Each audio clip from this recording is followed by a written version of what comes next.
कृष्ण वंदे जगद्गुरुम्। 10वां अध्याय का 7वां और 8वां श्लोक। 10वां अध्याय का 7वां श्लोक। एता विभूति योगं च मम यो वेत्ति तत्वतः सोविकंपेन योगेन युज्यते नात्र संशयः। ऊपर कहे गए श्लोकों का अर्थ है, जो मनुष्य मेरी इस विभूति को और योग को तत्व से जानता है अर्थात दृढ़तापूर्वक मानता है, वह अविचल भक्ति योग से युक्त हो जाता है, इसमें कुछ भी संशय नहीं है। एता विभूति योगं च ममैताम का अर्थ है सर्वनाम अत्यंत समीप का लक्ष्य कराता है। यहाँ यह शब्द चौथे से छठे श्लोक तक कही हुई विभूति और योग का लक्ष्य कराता है। विभूति नाम भगवान के ऐश्वर्य का है और योग नाम भगवान की अलौकिक विलक्षण शक्ति अनंत सामर्थ्य का है। तात्पर्य यह हुआ कि भगवान की शक्ति का नाम योग है और उस योग से प्रकट होने वाली विशेषताओं का नाम विभूति है। चौथे से छठे श्लोक तक कही हुई भाव और व्यक्ति के रूप में जितनी विभूतियां हैं वे तो भगवान के सामर्थ्य से प्रभाव से प्रकट हुई विशेषताएं हैं और मेरे से पैदा होते हैं। यह भगवान का योग है, प्रभाव है। यो वेत्ति तत्वतः का अर्थ है विभूति और योग को तत्व से जानने का तात्पर्य है कि संसार में कारण रूप से मेरा जो कुछ प्रभाव सामर्थ्य है और उससे कार्य रूप में प्रकट होने वाली जितनी विशेषताएं हैं अर्थात वस्तु व्यक्ति आदि में जो कुछ विशेषता दिखने में आती है, प्राणियों के अंतःकरण में प्रकट होने वाले जितने भाव हैं और प्रभावशाली व्यक्तियों में ज्ञान दृष्टि से, विवेक दृष्टि से तथा संसार की उत्पत्ति और संचालन की दृष्टि से जो कुछ विलक्षणता है, उन सब के मूल में मैं ही हूँ और मैं ही सबका आदि हूँ। इस प्रकार जो मेरे को समझ लेता है, तत्व से ठीक मान लेता है, तो फिर वह उन सब विलक्षणताओं के मूल में केवल मेरे को ही देखता है। उसका भाव केवल मेरे में ही होता है, व्यक्तियों वस्तुओं की विशेषताओं में नहीं। जैसे सुनार की दृष्टि गहनों पर जाती है तो गहनों के नाम, आकृति, उपयोग पर दृष्टि रहते हुए भी भीतर यह भाव रहता है कि तत्व से यह सब सोना ही है। ऐसे ही जहाँ की जो कुछ भी विशेषता दिखे उसमें दृष्टि भगवान पर ही जानी चाहिए कि उसमें जो कुछ विशेषता है वह भगवान की ही है, वस्तु, व्यक्ति, क्रिया आदि की नहीं। संसार में क्रिया और पदार्थ निरंतर परिवर्तनशील हैं।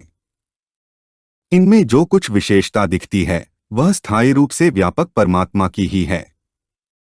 जहां जहां विलक्षणता, अलौकिकता आदि दिखे वहां वहां वस्तु, व्यक्ति आदि की ही विलक्षणता मानने से मनुष्य उसी में उलझ जाता है और मिलता कुछ नहीं।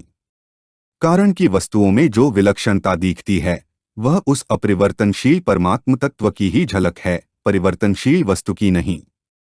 इस प्रकार उस मूल तत्व की तरफ दृष्टि जाना ही उसे तत्व से जानना अर्थात श्रद्धा से दृढ़तापूर्वक मानना है।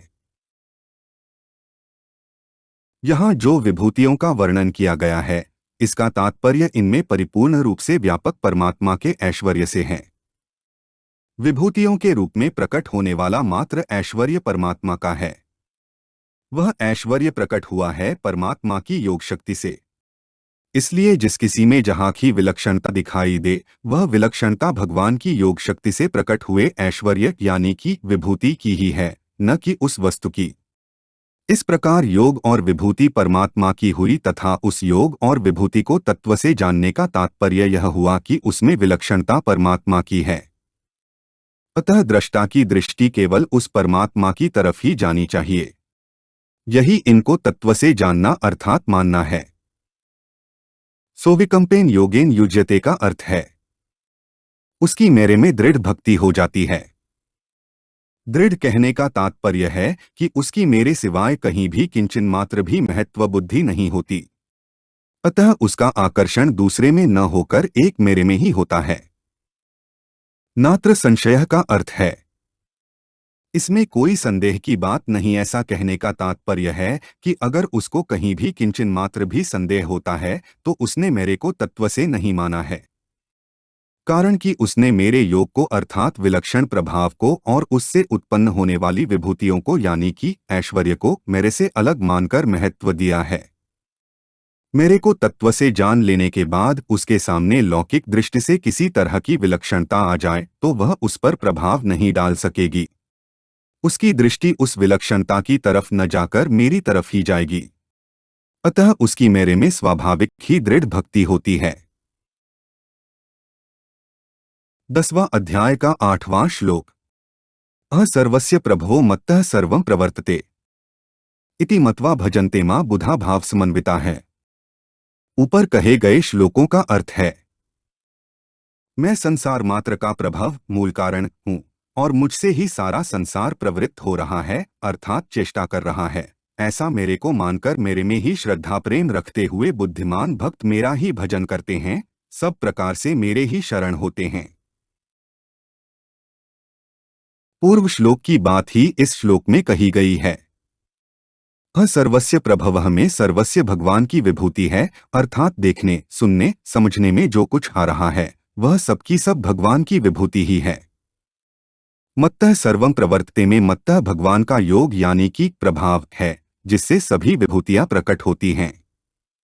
7वें, 8वें और 9वें अध्याय में जो कुछ कहा गया है वह सबका सब इस श्लोक के पूर्वार्ध में आ गया है।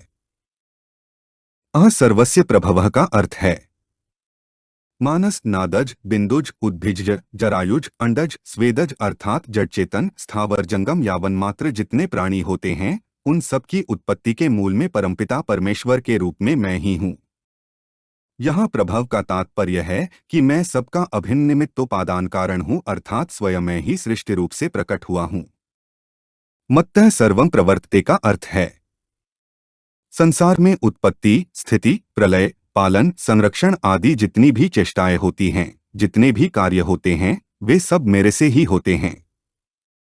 मूल में उनको सत्ता स्फूर्ति आदि जो कुछ मिलता है वह सब मेरे से ही मिलता है। जैसे बिजली की शक्ति से सब कार्य होते हैं, ऐसे ही संसार में जितनी क्रियाएं होती हैं उन सब का मूल कारण मैं ही हूँ। सर्वस्य प्रभवो मत्तः सर्वं प्रवर्तते का अर्थ है कहने का तात्पर्य है कि साधक की दृष्टि प्राणी मात्र के भाव, आचरण, क्रिया आदि की तरफ न जाकर उन सबके मूल में स्थित भगवान की तरफ ही जानी चाहिए। कार्य, कारण, भाव, क्रिया, वस्तु, पदार्थ, व्यक्ति आदि के मूल में जो तत्व है उसकी तरफ ही भक्तों की दृष्टि रहनी चाहिए। मत्तः पद बार बार कहने का तात्पर्य है कि ये भाव, क्रिया, व्यक्ति आदि सब भगवान से ही पैदा होते हैं, भगवान में ही स्थित रहते हैं और भगवान में ही लीन हो जाते हैं। अतः तत्व से सब कुछ भगवत स्वरूप ही है। इस बात को जान ले अथवा मान ले तो भगवान के साथ अविकल्प यानी कि कभी विचलित न किया जाने वाला योग अर्थात संबंध हो जाएगा। यहाँ सर्वस्य और सर्वम 2 बार सर्व पद देने का तात्पर्य है कि भगवान के सिवाय इस सृष्टि का न कोई उत्पादक है और न कोई संचालक है। इस सृष्टि के उत्पादक और संचालक केवल भगवान ही हैं।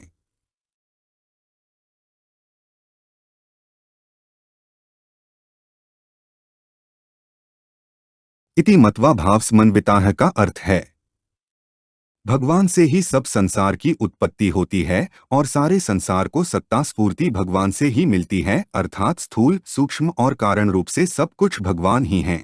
ऐसा जो दृढ़ता से मान लेते हैं वे भगवान ही सर्वोपरि हैं। भगवान के समान कोई हुआ नहीं, है नहीं, होगा नहीं तथा होना संभव भी नहीं, ऐसे सर्वोच्च भाव से युक्त हो जाते हैं। इस प्रकार जब उनकी महत्व बुद्धि केवल भगवान में हो जाती है तो फिर उनका आकर्षण, श्रद्धा, विश्वास, प्रेम आदि सब भगवान में ही हो जाते हैं। भगवान का ही आश्रय लेने से उनमें समता, निर्विकारता, निःशोकता, निश्चिंतता, निर्भयता आदि स्वतः स्वाभाविक ही आ जाते हैं। कारण कि जहाँ देव यानी कि परमात्मा होते हैं वहाँ दैवी संपत्ति स्वाभाविक ही आ जाती है। बुधाह का अर्थ है भगवान के सिवाय अन्य की सत्ता ही न मानना, भगवान को ही सबके मूल में मानना, भगवान का ही आश्रय लेकर उनमें ही श्रद्धा प्रेम करना, यही उनकी बुद्धिमानी है। इसलिए उनको बुद्धिमान कहा गया है। इसी बात को आगे 15वें अध्याय में कहा है कि जो मेरे को क्षर संसार मात्र से अतीत और अक्षर यानी कि जीवात्मा से उत्तम जानता है वह सर्वविद है और सर्वभाव से मेरा ही भजन करता है। माम भजन्ते का अर्थ है भगवान के नाम का जप कीर्तन करना, भगवान के रूप का चिंतन ध्यान करना, भगवान की कथा सुनना, भगवत संबंधी ग्रंथों यानी कि गीता, रामायण, भागवत आदि का पठन पाठन करना, ये सबके सब भजन हैं। परंतु असली भजन तो वह है जिसमें हृदय भगवान की तरफ ही खिंच जाता है। केवल भगवान ही प्यारे लगते हैं, भगवान की विस्मृति चुभती है, बुरी लगती है। इस प्रकार भगवान में तल्लीन होना ही असली भजन है।